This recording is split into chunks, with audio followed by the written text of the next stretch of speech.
Hey, happy Monday, Met fans. How we all doing?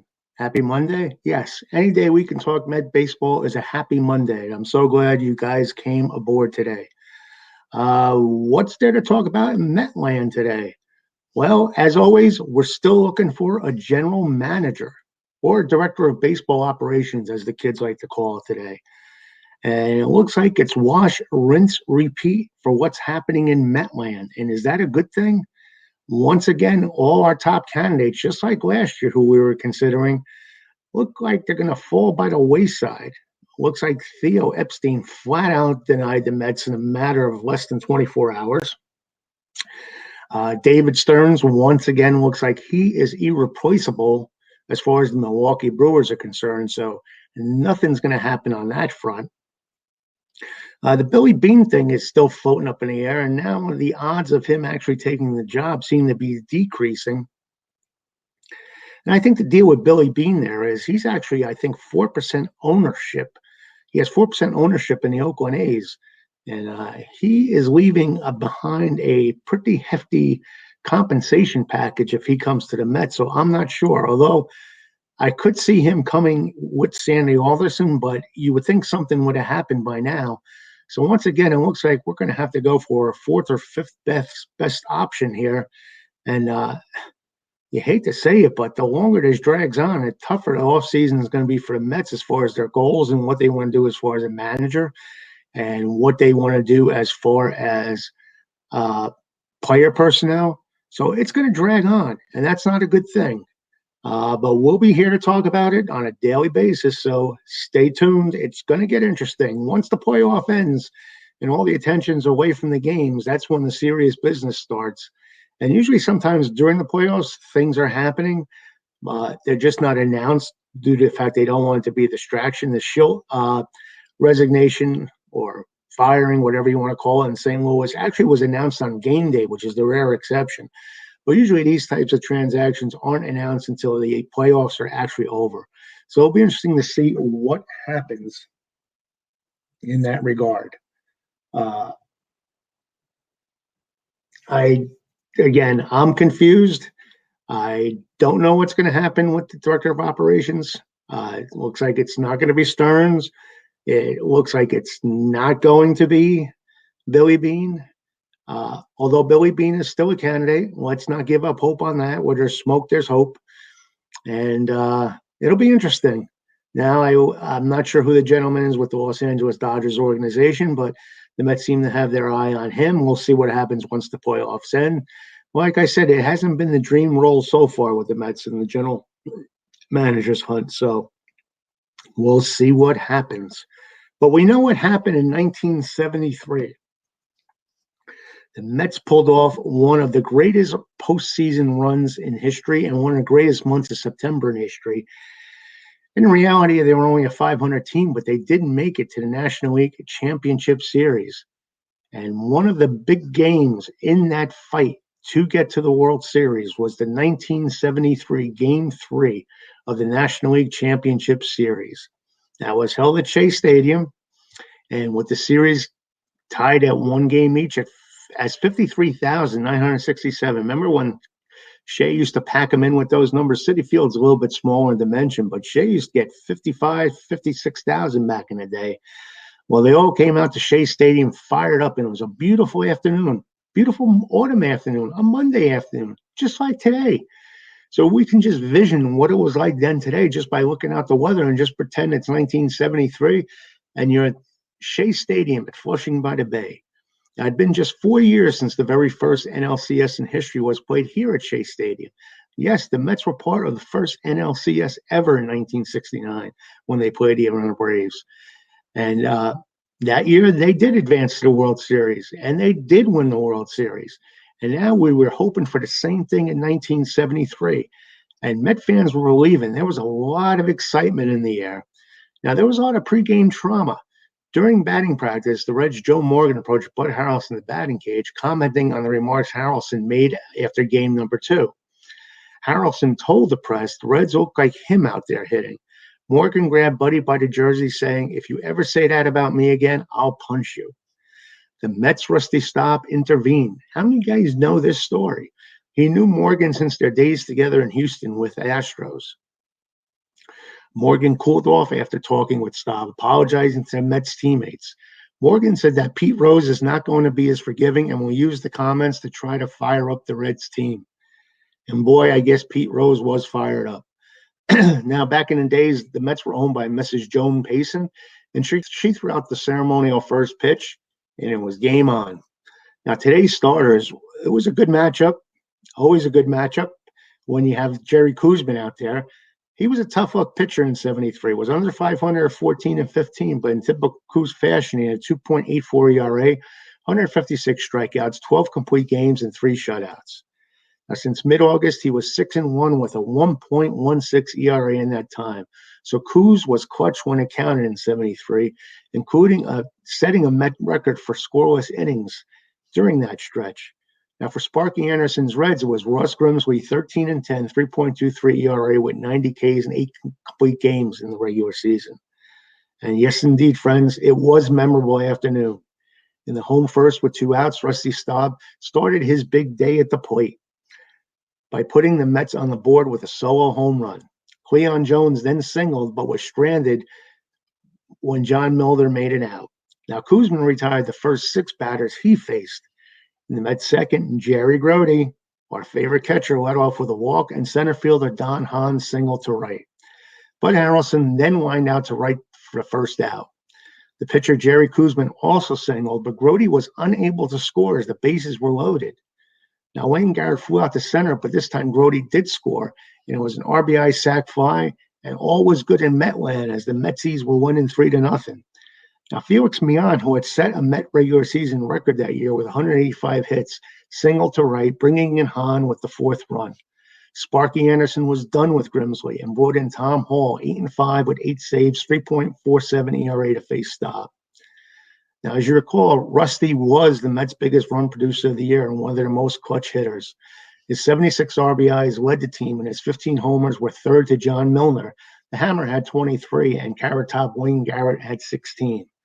Hall delivered the pitch, and Staub blasted it down the first base line, and the ball hit off the auxiliary scoreboard for a 3-run homer. The Shea crowd went crazy as Staub quickly rounded the bases. Reminded me of that old Mickey Mantle trot. It just put your head down and run around. And it was now 6-0 New York. Now, Staub had already hit a homer in game 2 and now had his 2nd homer with his 5th RBI and was batting .300 in the playoffs. In the top of the 3rd, Dennis Menke hit a solo homer off Koosman, putting the Reds on the board. After Darrell Chaney popped out, Larry Stahl, Pete Rose, and Joe Morgan hit consecutive singles. Morgan's hit brought home the Reds' 2nd run, and it was now 6-2 New York, and since he was a knockin'. Now, in the bottom of the 3rd, Reds left-hander Dave Tomlin, 1-2, 1 save, 4.88 ERA on the year, replaced Hall on the mound. He was greeted with a Jerry Grody base hit. He would advance and score as, believe it or not, Jerry Koosman singled to right field. Even the Koos got in the hitting spree. Koosman had a .103 batting average, or I should say 103 batting average in the regular season with 3 RBIs. In his 12-year Met career, he batted 121 with 2 homers and 39 RBIs and 87 at-bats. But today he got the big hit. And then in the 4th inning, Felix Millan drew a walk, and 1 out, Cleon Jones doubled to right field, bringing Millan home. Next, the Hammer, John Milner, drove a hit to right to make it 9-2 New York, and Shea was going bonkers. From the dugout, Tom Seepers was keeping close watch on Pete Rose. Jerry Koosman claims he got Rose fired up earlier in the game. Rose knew Koosman was a hard thrower at the time, but he was trying to keep the ball down and away with slow curveballs. After his first at-bat, when he popped out, Rose got back to the dugout yelling at Koosman, "Throw the ball, you big dumb donkey."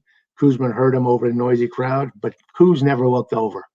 When Rose came up later, Koosman tried to drill him with fastballs 4 times, but Rose got away each time, so you can see the tension was building. Tom Seaver recalled, somehow, somewhere, Pete was going to do something. Now, Koosman almost hits Koosman with a pitch, and I thought to myself, he's going to go to the mound after Jerry, Seaver said. He started on the grass, and then he came back to the baseline and went directly to first base. Now, in the 5th inning, Rose got aboard with 1 out. The next batter was Joe Morgan, who grounded to Millan into a 3-6-3 double play, completed by John Milner at first base. At second base, Pete Rose went in hard with a pop-up cheap shot slide into shortstop Buddy Harrelson. The two exchanged words. Harrelson called him a cheap shot, beep, beep, beep, beep, beep, sucker. It was what Rose wanted, and he grabbed the skinny Harrelson by the top of his jersey and threw him to the ground, jumping on top of him. In the word of Mets announcer Bob Murphy, Rose outweighs Harrelson by about 35 pounds. The overall reaction was Rose was acting like a big bully, picking on the much smaller shortstop. Met third baseman Wayne Garrett came over from his third base spot, chopping on top of Rose to try and pull him off Harrelson. Then all hell broke loose at Chase Stadium, on and off the field. It was the third out of the inning, so players were on their way to the dugout, focused on jogging away from the field. When everyone realized what was going on, both benches empty, as well as the team's respective bullpens. There was a lot of pushing, shoving, and milling around in the infield for a bit. Then Reds reliever Pedro Borbon landed a sucker punch from behind to the head of Met pitcher Buzz Capra. Capra attacked Borbon as backup catcher Duffy Dyer got in some retaliatory punches of his own, but before he'd been pulled out of the melee by Willie Mays. As Borbon left the field, he picked up a cap and put it on his head, thinking it was his. To the crowd's delight, this was getting crazier by the minute. It was a Mets cap, and Borbon finally figured it out. He pulled it off his head and took a bite out of it, then threw it down. It was Buzz Capra's Met cap, and he claims to still have it to this day. When order was finally restored on the field, the game continued with Rose returning to his position in left field. But now it was chaos in the stands, especially overlooking left field. The Shea faithful let Rose know how they felt, and they weren't nice about it. The scene was getting very ugly and dangerous as Met fans let Rose have it. A variety of objects showered down from the upper deck, anything from papers, programs, hot dogs, beer cups, batteries, and finally, a whiskey bottle. It got that scary. And the bottle landed just a few feet away from Rose, just missing his head during Felix Millan's at bat. Rose showed the low class he had by actually tossing some stuff back. He never thought he could have hurt an innocent child or innocent bystander. But times were different in 1973, and no action was taken against him. Rose called time and walked toward the infield, informing umpire Ed Sudol and his manager Sparky Anderson. The Reds manager Sparky Anderson went to the umpire to stop the game, claiming it was too dangerous for his team on the field. The Reds were pulled from the field. Anderson said Pete Rose gave too much to baseball to die in left field at Shea Stadium. The umpires met with NL President Chub Feeney, who was in attendance at the game, and came to a decision that the game may have to be forfeited unless order was restored in the stands. At risk of losing a playoff game in which they had a 7-run lead, the Mets sent a peace delegation to left field.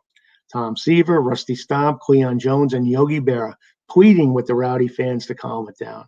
New York fans cheered as their team walked out to left field and obeyed their request. Cleon Jones said the fans hadn't seen Willie in quite a while and were happy to see him. At first, the team brought Berra and Mays, and that would be enough. Even NL President Chub Feeney agreed. He thought if he went out there, they'd throw things at him too. Even considered sending Tom's wife, Nancy Seaver, out there as a peacemaker, since she was so loved as New York. She was like the first lady of New York baseball. Feeney said he thought of it, but didn't know where she was sitting. Now, order was soon restored enough to continue the ball game. Pete Rose booed mercifully upon his return to the field. From that day on, it would be that way for him at Shea Stadium. And for Met fans, like myself, some have never forgiven him. I have, but some to this day still have not forgiven him. But Harrelson instantly became America's favorite little guy, the underdog hero. And America picked up on it. Harrelson was already an all-star shortstop because of its outstanding defense. This in an era when shortstops were small guys who were not known for hitting. Harrelson was among the best of the lot. Any Mets pitcher of his era always said Harrelson stopped many hits from getting through and was the anchor of the infield in 69 as well as 73. Now, the Mets rolled to a 9-2 victory. Koosman went the distance, another fine postseason performance. His third career postseason win without any losses. He allowed 2 earned runs on 8 hits without any walks. Along the way, he struck out 9 Reds, including rookie Ed Armbrister 3 times. Offensively, it was Staub's day, too. He had 2 hits, both homers, and 4 RBIs. John Milner, Felix Millan, and Koosman himself all had hits with RBIs. Wayne Garrett added an RBI, and Don Hahn and Cleon Jones both had 2 hits apiece. Now, the Mets took a 2-1 lead in the championship series on their way to a World Series and another pennant. And what a year it was. And you have to admit, that was one crazy ride at the time. I don't know how many guys were around when that happened. I was 12 years old at the time. And to this day, that game reminds me of everything of craziness of that 73 season. It was unbelievable. What else is unbelievable? Well, we celebrate 5 birthdays today. Garrett Olson, who pitched with us in 2012. And if you remember Garrett, look at these stats. He only pitched 1/3 of an inning with us. But you know what his career ERA as a Met is? 1.08. Yes, 1.08. Garrett Wilson was a pretty good pitcher with the Orioles and Mariners and Pirates, but his Met career, that ERA is astonishing. He wore number 38, and it's his birthday today. So happy birthday to Garrett Olson, who turns 38. Happy birthday to one-time former winner National League Player of the Week award, Yoenis Cespedes, one of the biggest trades the Mets pulled off. And he did it all for the Mets in 2015 as he led them to the World Series as they were National League champions. And in 2016, he lit up the joint. He led the Mets in home runs with 31, RBIs 86, slugging percentage 530, on-base percentage with 354. OBP with 884, total bases 254. He did it all. Unfortunately, that was it for Yoenis as far as like highlights. He was with us in 2017, 18, and 20. 19, you remember, he got hurt, and he was never the same, and he kind of dogged it once they offered him the big contract. The Mets were almost left in a position where they had to sign him to save franchise face, because Met fans love them, but it was one of the worst contract signings of all time. But we do remember Yoenis for what he did for us in 2015 and 2016. Also celebrating a birthday today is Kevin McGowan. 2017, he pitched 8 games for us with a 5.19 ERA. All his appearances were in relief, and he wore number 61. Happy birthday. He turns 30 today. Happy birthday to Andy Hassler. Wore number 44 with the Mets in 1979. Pitched 80 innings. Got a lot of work with the Mets, 3.70 ERA. Started 8 games. He was a crafty left-hander, as they like to say. Happy birthday, Andy. He turns 70 today. Wow, time is flying. Happy birthday to Alex Cora. Alex, yeah, not Joey, Alex. He was with us in 2009, 2010, 2 years combined, had 448 bats, batted 234. Good utility ball player for us. He wore number 3 and number 13. It's his birthday today, so happy birthday to Alex Cora. What else has happened on this day in Met history? Well, on this day, a big trade. If you're an Art Shamsky fan, the Mets traded Art Shamsky, Rich Folkers, Jim Bibby, and Charlie Hudson to the St. Louis Cardinals for Jim Beecham, Harry Parker, Chuck Taylor, and Tom Couture on this date in 1971. And on this date in 2011, the Mets purchased Elvin Ramirez from the Washington Nationals. So that's kind of the stuff that's been going on in Metland here. What other stuff have we been talking about in the group itself? We asked, who would you like the Mets to hire as baseball president of baseball operations? And Ron Kaplan said he's available. And you just might be considered Ron Kaplan. And Jerry Plunkett had the best answer when he said he was still alive, Gene Michael. Now, Jerry knows that Gene Michael was the architect behind those big teams in the Mets. Then I asked, how would you score Sandy Alderson's career with the Mets, 5 being the highest and 1 being the lowest? The average score was 3. So Sandy's fallen down a little bit in the approval ratings. What else did I mention in the group, or what are we talking about? We always talk about good things. Well, one of the things we're talking about is Brett Beatty and him lighting up the Arizona Fall League with a OPS of 1,417. You go, Brett. The future is bright with you. And then we threw out this interesting stat in the 1999 Robin Ventura Grand Slam single game. The bullpen was the real hero of that game. They pitched 12 innings, 9 hits, 1 earned run, and 16 strikeouts. They came through big time. And don't forget, if you're not a member of the baseball group, New York Mets Baseball Way of Life, please do join. If you're watching this on YouTube, please subscribe to the YouTube channel. Feel free to leave a comment. And if you're listening to the podcast, please subscribe. We'd love to have you aboard as a regular subscriber where all our shows are archived. And if you ever need to reach out to me, I'm at PHILSTAN41@gmail.com. Now, what else do we normally do? I'll tell you what else we normally do. We normally go ahead at this point and give you the Met trivia and Jeopardy question of the day. Who's ready? Okay, here's today's Met trivia question. Who was the winning pitcher in the Mets 8-5 win in the 7th game of the 1986 World Series? Today's Jeopardy, 2 clues. Traded by the New York Mets to the Chicago Cubs with Johnny Stevens in exchange for Bob Henry on June 12th, 1957. Second clue, after getting off to a 2-0 start in 1966, he lost his next 6 decisions and was moved into the bullpen. He earned his first major league save July 26 against the Astros and finished the season at 4-8 with a 5.12 ERA. I'm going to give you guys some time to figure out this one here. And let me get a sip of my coffee with my New York Rangers cup. By the